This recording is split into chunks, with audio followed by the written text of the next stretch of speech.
నిజామాబాద్ జిల్లా పోత నియోజకవర్గంలో కొత్తగా ఏర్పడినటువంటి సాలూర మండలంలోని రెవెన్యూ ఆఫీస్ ఎంఆర్ఓ ఎమ్మెల్యే పర్మిషన్లు ఇవ్వమన్నారంటూ ఈ అక్రమ దందాన్ని నడుపుతున్నారు.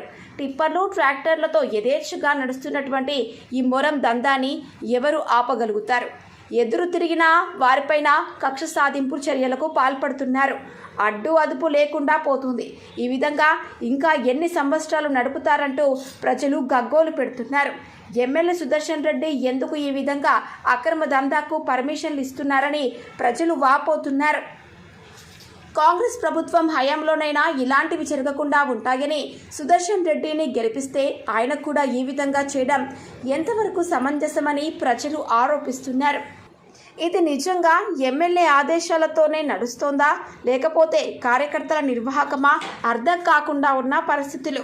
వేబిల్లుల పేరుతో ఒక పక్క ట్రాక్టర్లు నడుపుతూ మరో పక్క అక్రమంగా ఓవర్లోడ్లతో ఎంఆర్ఓల కనుసన్నల్లో జరుగుతున్నాయంటున్నారు.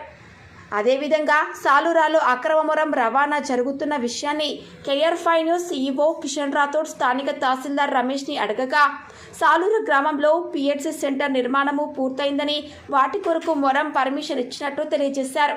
ఇట్టి పర్మిషన్లు మైన్స్ డిపార్ట్మెంట్ వాళ్ళు ఇవ్వవలసి ఉండగా మీరు ఎలా ఇచ్చారని కిషన్ రాథోడ్ అడగగా, తహసీల్దార్ సరైన సమాధానం చెప్పలేకపోయారు.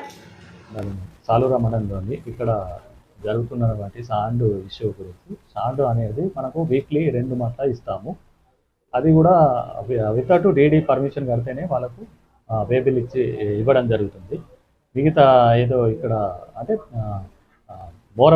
మోరం గురించి PPC సెంటర్ కానీ వాళ్ళకు అంటే మోరం తీసుకున్నందుకు వాళ్ళకు ఒక పై అధికారుల నుంచి ఇట్లా వచ్చింది కాబట్టి, అంటే మా దృష్టికి వచ్చింది కాబట్టి ఒక PPC సెంటర్ కోసమని ఇవ్వడం జరిగింది.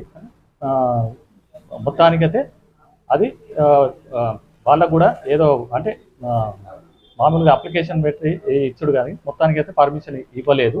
కాబట్టి అది ఇమీడియట్గా ఆపడం జరిగింది. కాబట్టి ఇప్పుడు అసుంటి దానికి ఏదైనా ఉంటే కంపల్సరీ పర్మిషన్ తీసుకోవాలని నా యొక్క పనక్